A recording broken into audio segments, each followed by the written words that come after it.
मोहतरम हकीम साहब 3 या 4 साल से मेरी उंगलियों के ऊपर से हल्का हल्का मांस उतरता है, इसका हल बता दे। सिर्फ सलाद खाओ, ये जो हमारे जिस्म से स्किन उतरती है, मेरे मोहतरम भाइयों एक बात को पल्ले बांध लो, जो चीज़ अल्लाह ने जिस मिकदार में पैदा की है वो इंसानों की उतनी ज़रूरत है।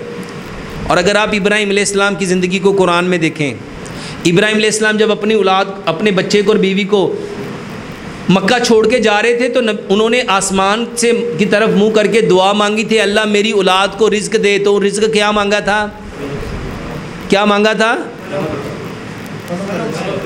समरात। समरात का मतलब क्या होता है? सिर्फ फल के सब्जियां भी? सर समरात कहते हैं फलों और सब्जियों को। अच्छा, हमारे लिए 2 नमूने हैं, एक इब्राहीम अलैहिस्सलाम की ज़िंदगी नमूना और दूसरा 70% अल्लाह ताला ने दुनिया में फल और सब्जियां पैदा की हैं। कितने फ़ीसद? तो हमें कितने फ़ीसद खाना चाहिए था? 20% अल्लाह ताला ने दुनिया में अजनास पैदा किए हैं। अजनास कहते हैं गंदम, चावल, चने, दालें, जौ, बाजरा, ज्वार, मक्की और सारे मसाला जात। ये पूरी दुनिया में 20% पैदा होती हैं। 70% क्या पैदा हुआ? फल। और ये कितने फ़ीसद खाना चाहिए था? 70%। फल और सब्जियां कितने फ़ीसद पैदा हुई? ये अजनास कितने फ़ीसद पैदा हुई? 20। पीछे कितना बचा? अब इस बात को और समझ लो, जो चीज़ मट्टी से पैदा होती है वो मट्टी के बदन को फ़ायदा देती है, और जो चीज़ मट्टी से पैदा नहीं हुई वो है दूध, दही, लस्सी, मक्खन, घी, पनीर, मटन, बीफ, चिकन, अंडे, दूध से बनी डेयरी की प्रोडक्ट, दूध से बनी बेकरी की आइटम, दूध से बनी सारी स्वीट और सारी सी फूड्स, आपकी देसी मुर्गी, आपकी ब्रायलर मुर्गी, आपकी मछलियाँ, ये दुनिया में 10% है। खाना कितना था? खाना कितना था? खाया कितना?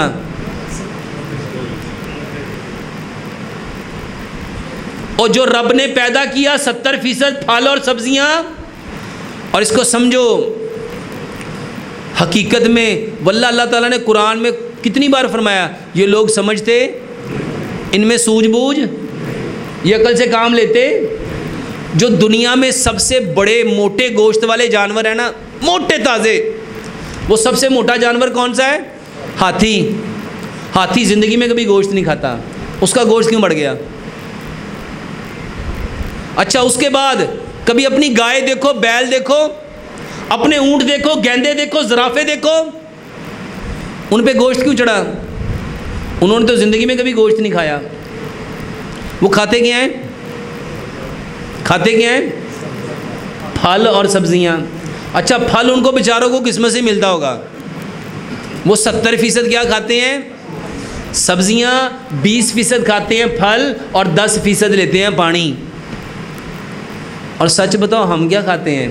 अब मैं आपको बताता हूँ, ये जो 10% है ना, ये जो 10%, इस 10% से क्या क्या होता है? Heart attack, cholesterol, triglyceride, uric acid, आपके अंदर जितना लिवर फैटी होता है, आपको जितना जॉन्डस, आपका जिगर ख़राब होता है, आपका मैदा ख़राब होता है, आपकी आंखें ख़राब होती हैं, आपका दिमाग ख़राब होता है, आपके गुर्दे ख़राब होते हैं। किसकी वजह से?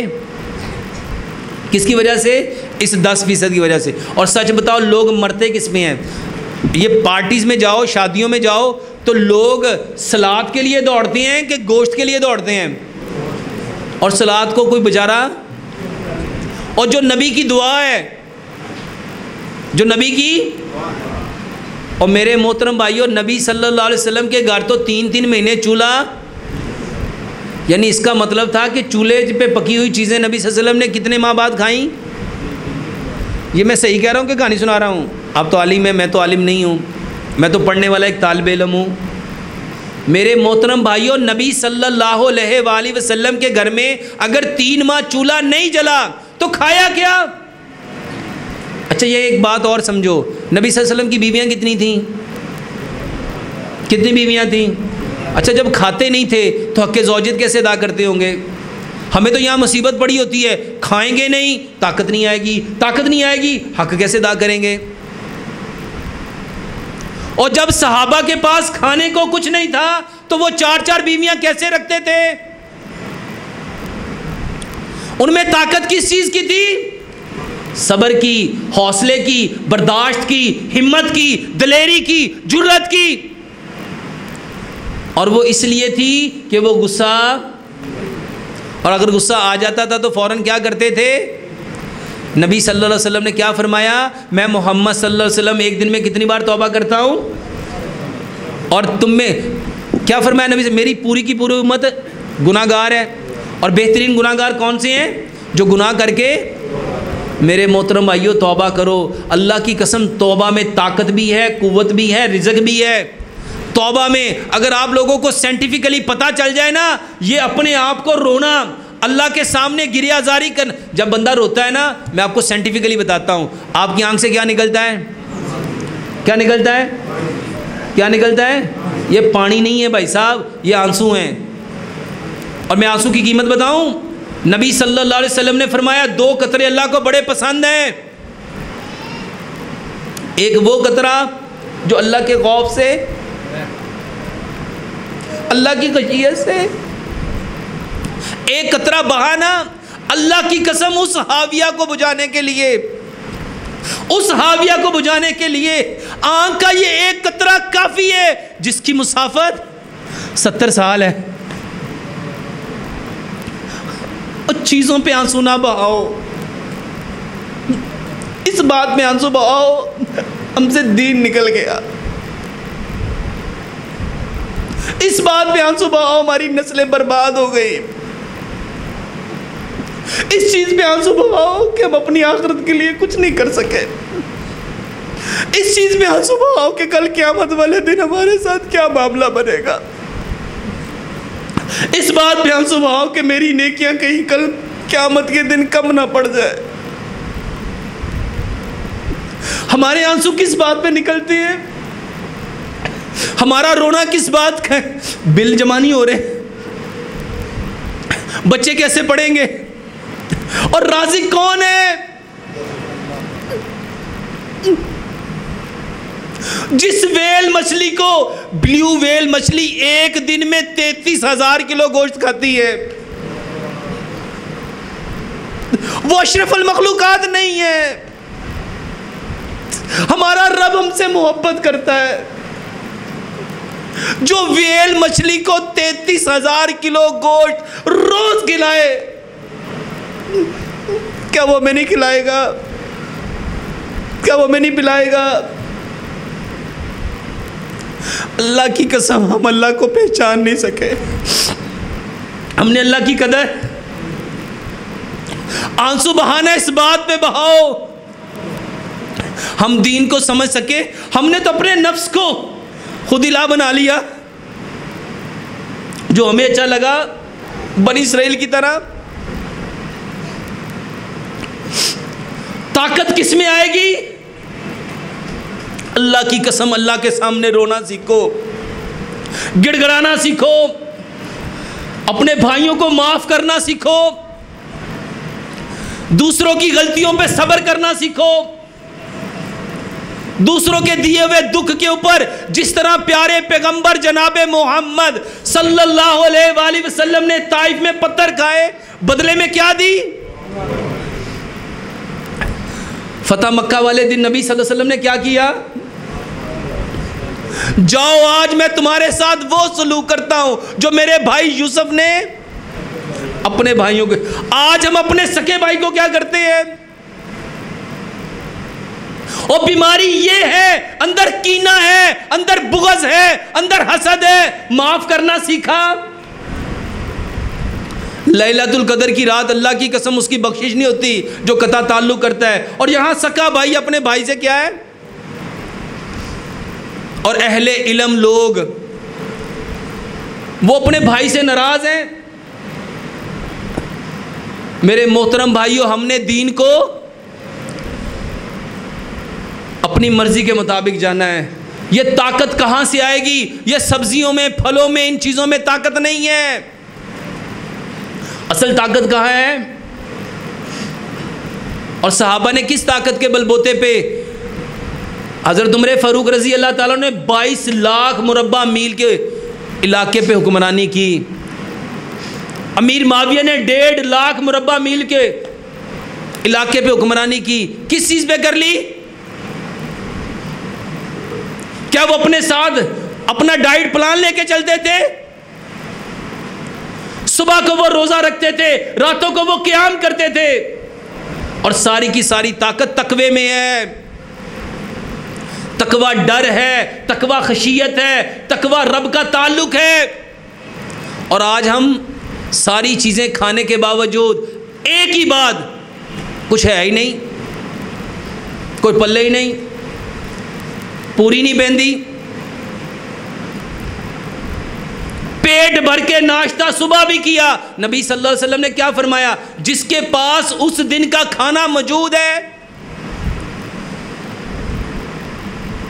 वो उस दिन का क्या है? जिसके पास एक दिन की सारी चीजें मौजूद हैं, और हमारे घर में तो महीने महीने का राशन पड़ा हुआ है, और फिर भी हमारी जुबान से क्या निकलता है? कुरान कहता है ला इन शकरतुम ला अज़ीदन्नकुम। शुक्र नहीं है, शुक्र नहीं है।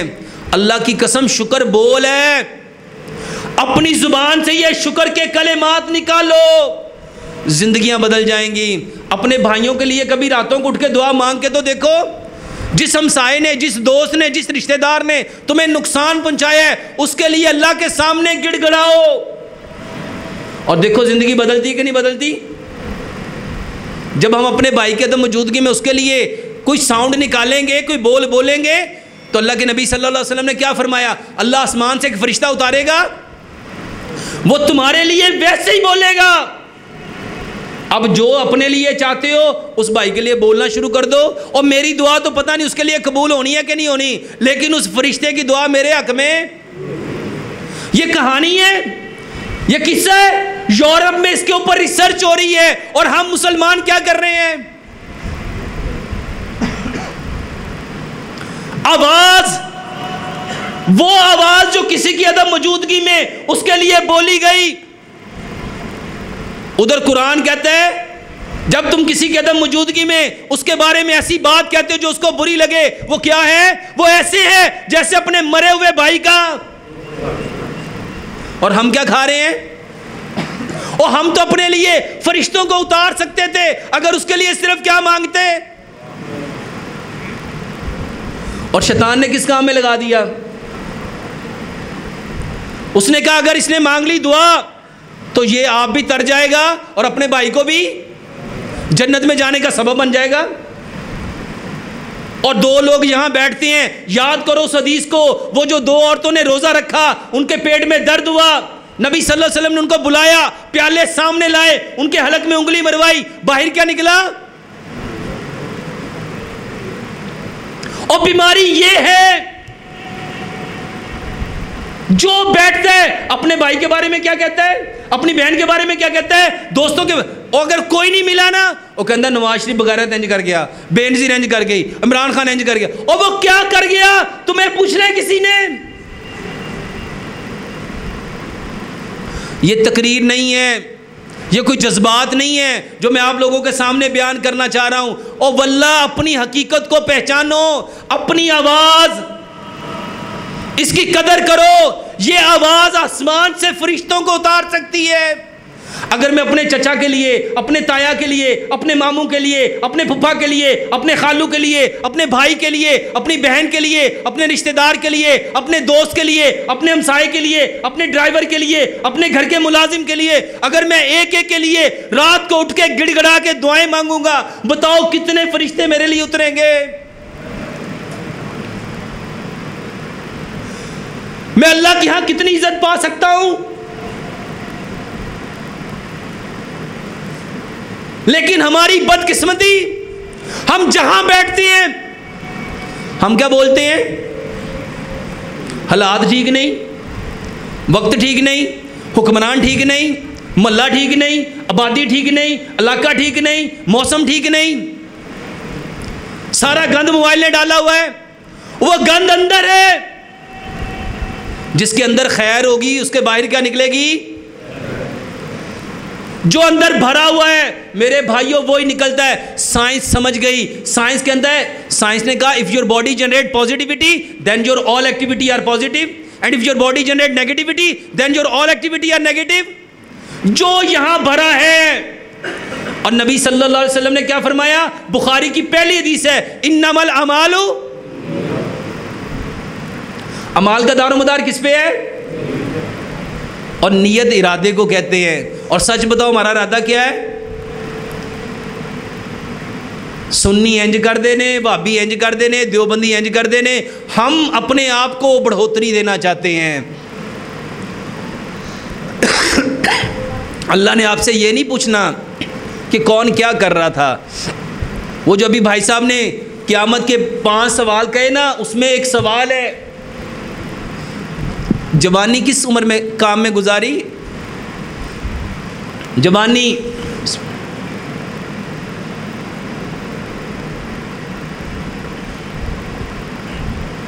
मेरे मोहतरम भाइयों, सच में मेरा इरादा क्या है? अगर मेरा इरादा आप लोगों को मुतासिर करना है ना, तो कल क़यामत वाले दिन मुझसे ज़्यादा लित्तर किसी को नहीं पढ़ने। और अगर मेरा इरादा जो है मेरा रब जानता है, वो जो 3 लोग जहन्नुम में सबसे पहले डाले जाएंगे, उनका कसूर क्या था? मेरे मोहतरम भाइयों, असल में बीमारी कहाँ है? और सच बताओ, हमें ज़रूरत किस चीज़ की है? दवाइयों की, कुश्तों की, फूड सप्लीमेंट की? एक बार अपने भाई के लिए रात को उठ के तहज्जुद पढ़ ग, एक बार अपनी बहन के लिए जिसने जितना दुख दिया है ना, अल्लाह की कसम उसके लिए एक बार उठ के देख, उसके लिए गिड़गड़ा के देख, उसके लिए मुसल्ले को तर करके देख, ज़मीन को गीला करके देख। अल्लाह की कसम, अल्लाह ज़िंदगी को ऐसे ऐसे ना बदल दे, ऐसे से ऐसे ना बदल दे, तो फिर क्या ना, यहाँ कहते हालात ठीक नहीं हो रहे, और सच बताओ कैसे हालात ठीक होंगे? और जिसकी लैलतुल कदर की रात बख्शिश नहीं होनी, जिसके दिल में कीना, उसकी बख्शिश हो सकती है? अच्छा, जिसने कता ताल्लुकी की है, और सच बताओ कोई एक बंदा जो यहां मजलिस में बैठा कहे कि अल्हम्दुलिल्लाह मैंने किसी से कता ताल्लुक नहीं की? कोई एक फर्दे वाहिद?